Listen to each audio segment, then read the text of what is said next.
Ejemplo. Ejemplo de cálculo del campo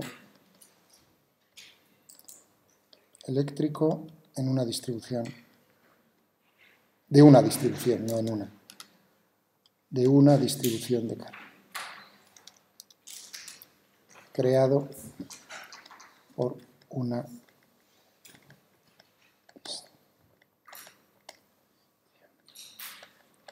Vamos a utilizar primero un caso muy sencillo que es una distribución lineal.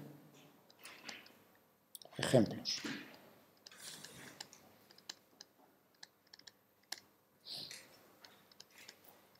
Y en este caso va a estar distribuido en una dirección, en una recta, rectilínea.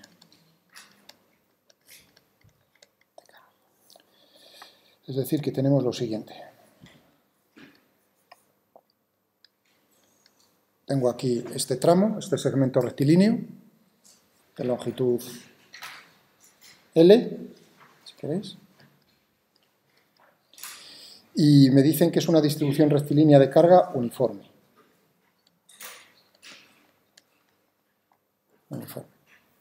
Me dicen cuánta carga hay distribuida, pues por ejemplo, Q. ¿No? Lambda, entonces, viene dado inmediatamente, si me están diciendo cuáles son las dimensiones, lambda será Q dividido por L, porque es uniforme en todos los puntos, está repartido por igual. ¿De acuerdo? Esos son los datos del problema. Y ahora nos preguntan, hallar el campo eléctrico, vamos a hacerlo no en cualquier punto, lo mismo que en los dipolos, ¿no? En los cuadrupolos hemos buscado sin ayuda del ordenador, sin ayuda en los puntos más fáciles, aquí también vamos a buscar en los puntos más fáciles. Un punto fácil puntos fáciles serían, por ejemplo, por aquí, ¿no? La prolongación, en los puntos de la prolongación de ese segmento recto. Ese no le voy a hacer. Ese podéis pensar, ese sería lo más fácil de todo. Eso os lo dejo para que lo penséis un poco después de que haga yo en otro punto, ¿vale? Porque si no... Yo voy a hacerlo en los puntos justo perpendiculares al segmento, en la bisectriz, ¿no? ¿No se dice bisectriz? De ese segmento. Entonces, por aquí, en estos puntos. Bien. Pues vamos a por él. Lo primero de todo, situar el sistema de referencia. ¿Cuál es el sistema de referencia que voy a utilizar?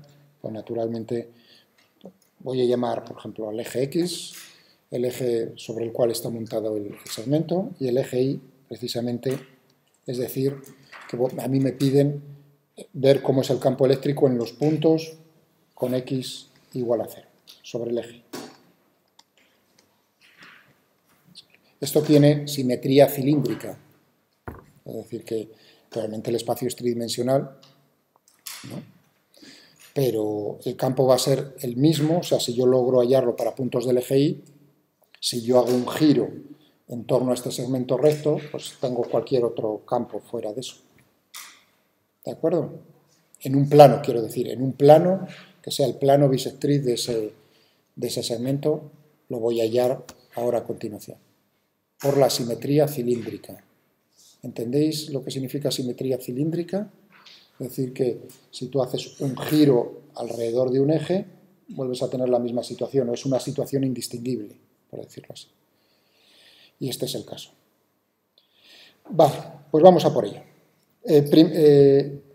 Fijaos, ya he dicho simetría. Otra vez, o sea, es continuamente en estos problemas la simetría te ayuda a simplificar.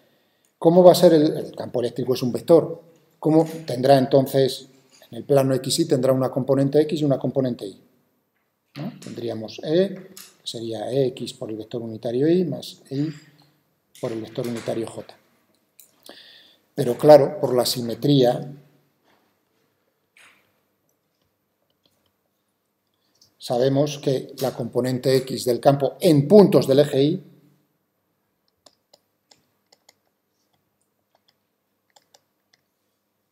EX es igual a 0. Fijaos que que la simetría no solo es, y eso es muy importante que os deis cuenta, la simetría no solo se refiere en física a la forma geométrica, porque sí, geométricamente, ¿no? Se divide ahí, y eso evidentemente, pero yo podría, para esos mismos puntos, romper la simetría en el mismo momento en el que yo dijese que la distribución no fuese uniforme. Por ejemplo, creciente, de izquierda a derecha. Entonces ya, evidentemente, la parte derecha o hacia la derecha no es lo mismo que a la izquierda, y eso rompe la simetría. Eso significaría que el campo, la componente X, sería distinta de cero, en general, y lo tendría que calcular. Bueno, así dicho de una manera, voy a hacerlo con puntos por aquí abajo, que por ahí tengo, ¿no? Significa que si yo tengo un elemento de carga infinitesimal aquí a la izquierda del eje Y, voy a tener a la misma distancia otro elemento infinitesimal igual de carga diferencial de Q. Cada uno de ellos, por supuesto, el campo que va a crear sigue la ley de Coulomb, es decir, que, bueno, suponiendo que sea carga positiva, da igual que fuese negativa, tendríamos que cada elemento generaría un campo infinitesimalmente pequeño, pero con esa dirección y ese sentido. Las componentes, según el eje X, son las mismas con signo contrario, se anula, y únicamente nos va a quedar la contribución de la componente Y. Es decir, que el problema se reduce a ver cómo es, que el campo total es únicamente ver cómo es la componente Y del campo.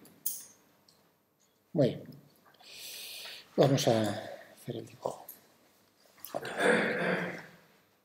Lentamente.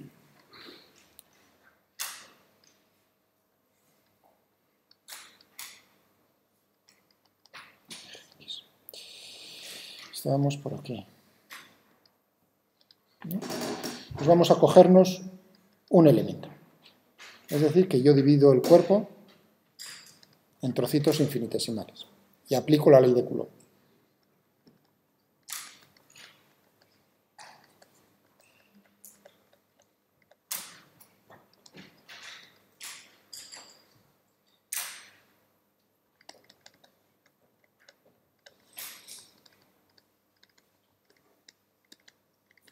Infinitesimal.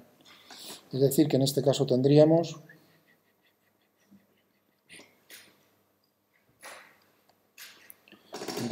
esto, por aquí. Muy bien, ¿cuánto vale? Este punto, fijaos, diferencial de Q, que no es un punto, tiene una longitud que va a ser diferencial de X. Aquí estoy dudando si utilizar la notación más estricta o solo utilizar X e Y. Si utilizo X e Y estoy seguro de que no lo pilláis. Apostaría, o sea, es una apuesta, digo, sí, digamos, la forma de la integral va a ser más clara, por eso me voy a arriesgar para que veáis claramente y que yo sea también consistente con lo que hago, por ejemplo, en el aula de informática, ¿no? Recordáis que yo definía, permitís otra vez recordároslo, el campo eléctrico, por ejemplo, lo llamaba E-field, ¿no? Y la definición decía, pues en un punto del espacio R, si la carga se encuentra en RQ y con valor de la carga Q. ¿No? Entonces teníamos pues K, y decíamos R menos RQ dividido por la norma de R menos RQ elevado al Q. Esta era la ley de Coulomb. Y para aquellos que me ven grabando no pongo los signos de vector porque en matemática no hace falta ponerlos, simplemente como listas. Eso digo por si hay algún crítico fuera y no se da cuenta. Ahora estoy hablando de eso, cuando lo subo. Si no dirían, ¿por qué no pone signos de vector en R y R? Estoy hablando de...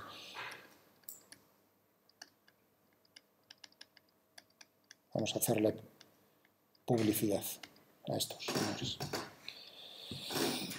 Bien, y aquí estáis viendo cómo en la notación claramente distingo entre la posición del punto del espacio donde quiero calcular el campo, R, que sería, ¿no? Pues tendría como lista X y Z en 3 dimensiones, ¿no?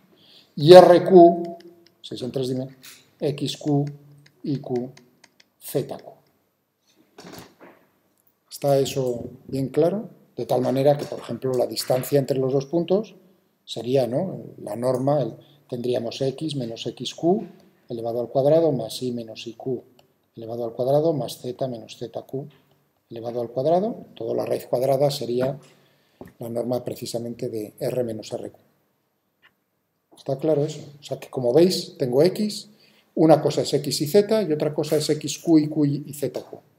Si ahora vuelvo a mi problema, entonces claramente este punto donde quiero yo calcular el campo, que tendría en general x y z en el plano x y, estos puntos que estoy considerando tienen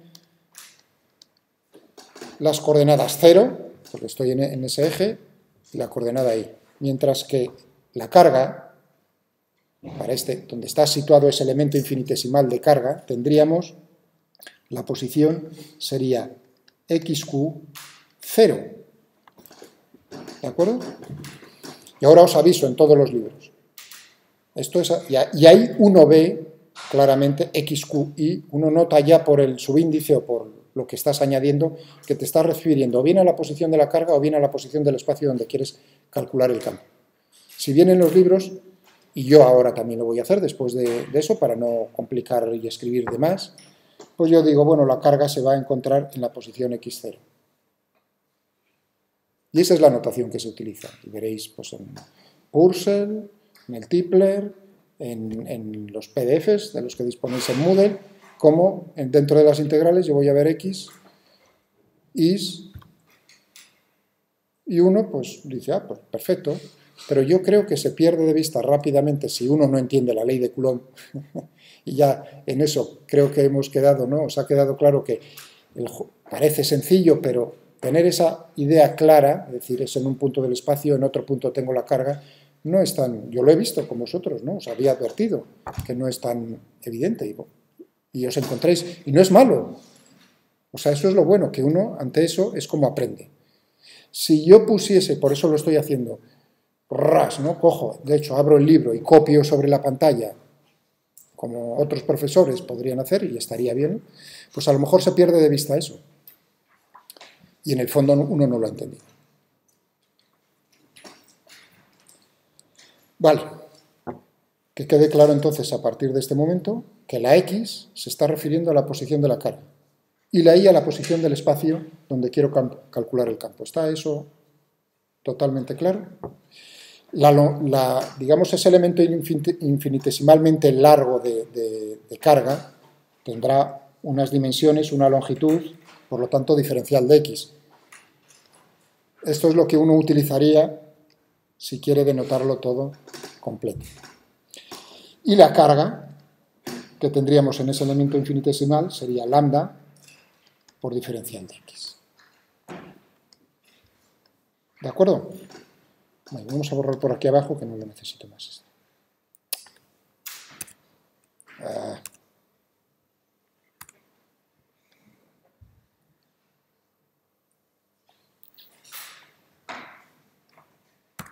Estupendo.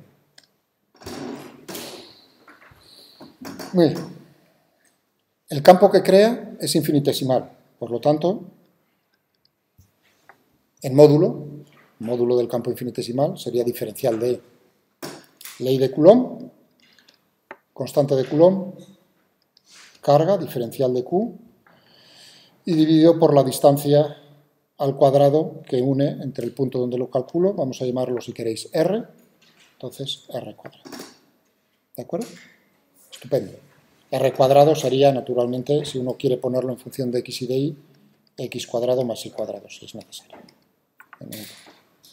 Ese sería el módulo. Pero claro, nosotros queremos la componente y, es decir, que tendremos que hacer la proyección. Si este ángulo es el ángulo θ, es lo mismo que este ángulo, ¿no? Entonces tendríamos que multiplicar por coseno de θ y entonces tendríamos la componente y del campo.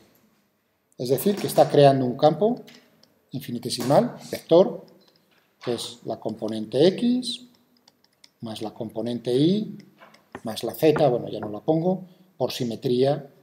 Lo que vamos a tener a la hora de sumar es que la componente x se me va a anular. Por eso solo me estoy fijando en la componente. El campo total, componente y, debido a todas las cargas, será barrer, será sumar, será integrar. ¿Entendido? Bien. Y ahora el problema es, ahora se reduce el problema a matemáticas.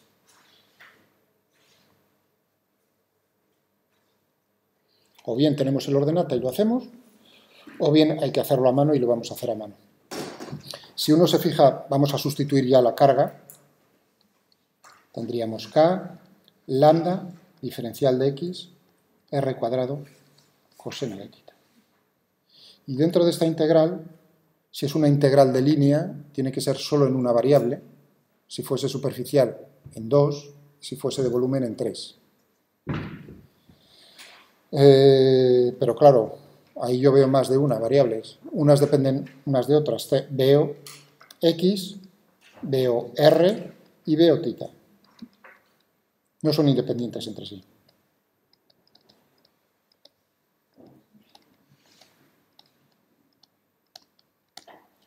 ¿Estamos de acuerdo? Es decir, que ahora viene el arte de decir, ¿y cuál escojo como, ¿no? Lo pongo todo en función de una.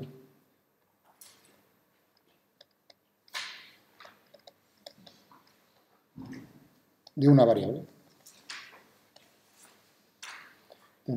Bueno, pues podemos escoger, vamos a fijarnos, vamos a hacer lo mismo que se hace habitualmente. Vamos a ver las relaciones aquí geométricas. Fijaos, tenemos que el coseno de θ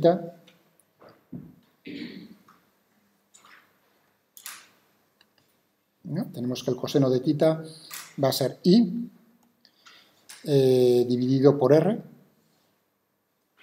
La tangente de θ va a ser x dividido por i. Fijaos que i no es una variable, y me está diciendo en qué punto del espacio. Eso no, sobre i no estoy barriendo sobre x, r cambia, o sea, cambia x, cambia r, cambia θ, pero i no cambia. ¿Estamos de acuerdo? Es una constante. Vamos a borrar.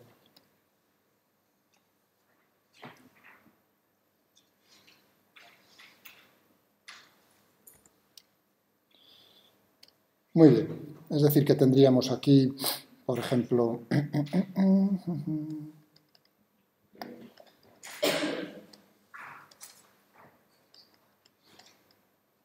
r sería i dividido por coseno de θ, bien r cuadrado, y dividido por i cuadrado, perdón, dividido por coseno cuadrado de θ. Tendríamos. De esta, voy a ponerlo así una flecha por aquí, tendríamos que x, fijaos que estoy entonces intentando ponerlo todo, he decidido utilizar como variable el ángulo en esta decisión. Voy a intentar poner toda la integral en función de θ. Tendremos que x será i por tangente de θ, que es seno de θ por coseno de θ. Claro, yo no tengo x, sino tengo diferencial de x. O sea que diferencial de x tendré que derivar esto con respecto a ¿qué? Con respecto a θ por diferencial de θ. ¿Estamos de acuerdo? Y es constante. Si no fuese constante, entonces tendría también que tener en cuenta cómo varía con θ. Bueno, ¿cuál es? Yo lo hago con seno dividido por coseno porque nunca me acuerdo de la tangente prefiero hacer la derivada, ¿no? En una fracción. Pero al final, ¿qué es lo que nos sale? ¿Cuál es la derivada de la tangente de θ? Que vosotros lo tenéis en el cálculo, coseno cuadrado de θ. 1 dividido por coseno cuadrado de θ. ¿No? La derivada del numerador por el denominador sin derivar, o sea, la derivada del seno es el coseno por coseno, coseno cuadrado de θ menos el numerador sin derivar, seno de θ por la derivada del denominador, que es menos seno de θ con el menos menos más, es decir, coseno cuadrado más seno cuadrado, eso es 1, dividido por el denominador al cuadrado, coseno cuadrado de θ. Es decir, que la derivada de la tangente es 1 dividido por el coseno cuadrado de θ. Por diferencial de θ, naturalmente. O sea que tenemos aquí esto y tenemos esto. Vamos a sustituirlo por aquí. Y vamos a ponernos K, lambda, coseno de θ. diferencial de x. Y dividido por coseno cuadrado de tita, dividido por el r cuadrado, y cuadrado, dividido por el coseno cuadrado de tita, por el diferencial de tita. ¿Vale? Muy bien. Todavía no he puesto los límites. Ahora, ya en el momento en el que he decidido, y ahora sí, en esta expresión, ya solo tengo una variable, que es tita. Y os vuelvo a insistir, no es variable, puede salir fuera de la integral. De hecho, para que lo veáis, ahora lo pondré, aquí tengo el coseno cuadrado en el denominador, este se me va, es decir, que puedo sacar fuera de la integral k lambda dividido por i, integral de coseno de tita, diferencial de tita, ¿no? Entre tita igual a, cuidado, tendríamos desde este extremo,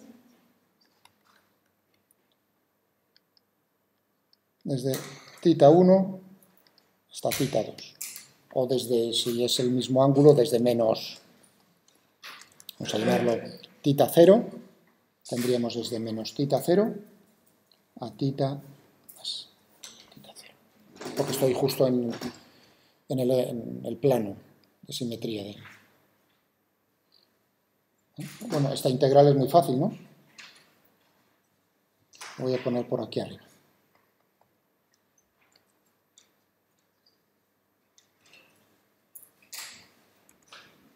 Lo voy a poner por aquí arriba.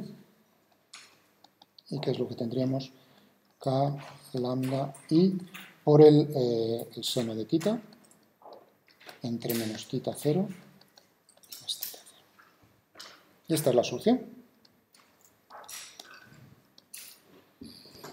Yo ahora voy a cogerme un caso todavía más, voy a dar todavía, este es un segmento finito, de longitud finita, pero como a continuación yo lo que voy a querer es comparar, digamos, este método por integración para hallar el campo eléctrico para ciertas distribuciones que tienen simetría, con un método que es en el fondo mucho más sencillo, que claro, es aplicar la ley de Gauss. Ya os dije que la ley de Gauss es equivalente a la ley de Coulomb. Entonces veremos cómo en este problema, en particular en este problema, si yo en vez de coger un segmento finito, cojo un segmento infinito, entonces podremos llegar al resultado más rápidamente. Bueno, si considero entonces vamos a ponernos por aquí abajo, y ahora hacemos una pausa.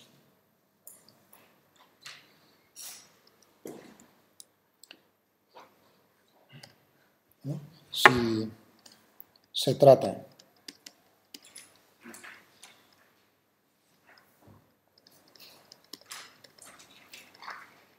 infinita, ¿no?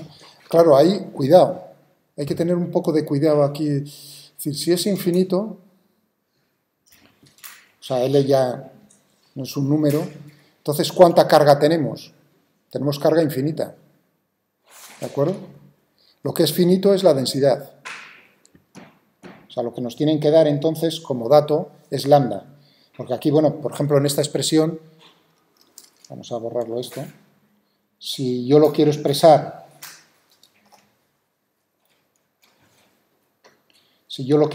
no en función de lambda, sino en función de Q y de L, pues naturalmente aquí lo que tendría sería KQ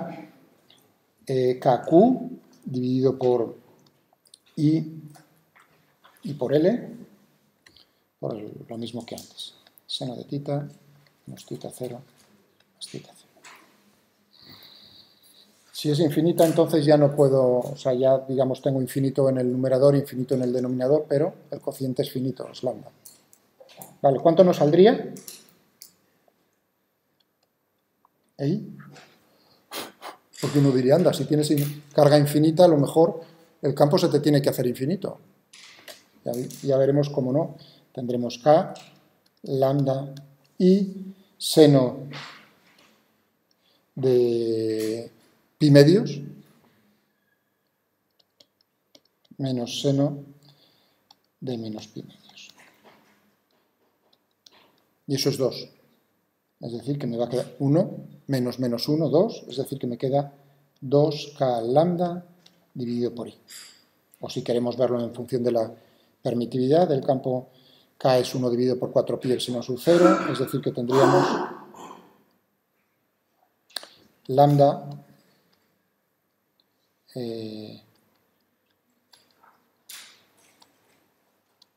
una cosa o la otra me da igual.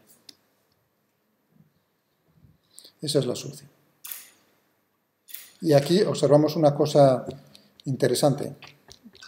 Fijaos, ¿cuál es la dependencia? La dependencia es inversamente proporcional a la distancia a la recta de carga.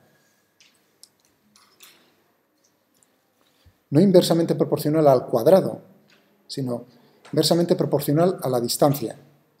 Fijaos entonces cómo nos van apareciendo la ley de Coulomb, que es de la que hemos partido para un punto, es inversamente proporcional al cuadrado de la distancia. Para el dipolo, inversamente proporcional al cubo de la distancia. Para el cuadrupolo, inversamente proporcional a la cuarta potencia. Para la recta, tenemos inversamente proporcional a la distancia. Y uno dice, uy, entonces aquí nos está saliendo, y si yo cojo un plano, ¿qué nos va a salir? Está reduciendo las potencias, ¿no? Por un lado, bueno, se aleja, por el otro lado las está reduciendo. Hemos reducido la potencia en 1. En el momento en el que, digamos, estoy cogiendo una dimensión, he reducido en 1. Si pongo una superficie, estoy todavía ampliándolo en una dimensión más, ¿no? Y uno diría, uff, infinita, ¿eh? Estoy hablando de cargas, distribuciones infinitas de carga. Uno diría, entonces tengo que reducirlo todavía en una potencia, eso sería la distancia elevado a 0, 1. Efectivamente, veremos que eso va a pasar. Es decir, que entonces tendremos para distribuciones de carga, planos infinitos de carga, como el campo va a ser uniforme, digamos, a ambos lados. Va a ser constante en el espacio. Si fuese uniforme en las 3 dimensiones. Bueno, si llena todo el... No, sí. sin ser infinito. ¿Perdón? Sin ser una distribución en un espacio infinito. O sea, siendo una distribución finita. Bueno, por ejemplo, aquí, en este caso particular, fíjate que lo que tienes es... tienes esto, para esos puntos, para los puntos que están sobre este eje, tienes esta relación. O sea, que es inversamente proporcional a la distancia justo al punto medio del segmento. ¿De acuerdo? Bueno, pensadlo, antes de que dejemos los 5 minutos de rigor. ¿Qué pasaría si yo me cojo e intento calcular el campo en puntos sobre el eje del segmento? Para un segmento finito, de longitud L. Intentadlo. Tanto en puntos fuera del segmento como en puntos dentro del segmento. A ver si, porque uno espera ahí cosas raras, o al principio cuando uno no tiene las cosas, o sea, no es fácil de ver. Uno diría, uff, si estás tomando un punto justo sobre la carga, sobre la distribución de carga, la ley de Coulomb me está diciendo que es inversamente proporcional al cuadrado de la distancia. Claro, la distancia ahí, tengo carga sobre el mismo punto. Eso me llevaría a tener un campo infinito. Sí, el denominador te dice que todo ello tiende a infinito, pero en el numerador la carga es infinitesimal. O sea, el denominador tiende, o sea, todo ello tiende a infinito, pero el otro tiende a 0, por lo tanto ahí uno dice, ¿qué será? ¿0? ¿Será infinito o será una cantidad finita? De eso dependerá de cómo sea el campo ahí, justo en puntos dentro del segmento. Miradlo. Y ahora hacemos una pausa. 5 minutos.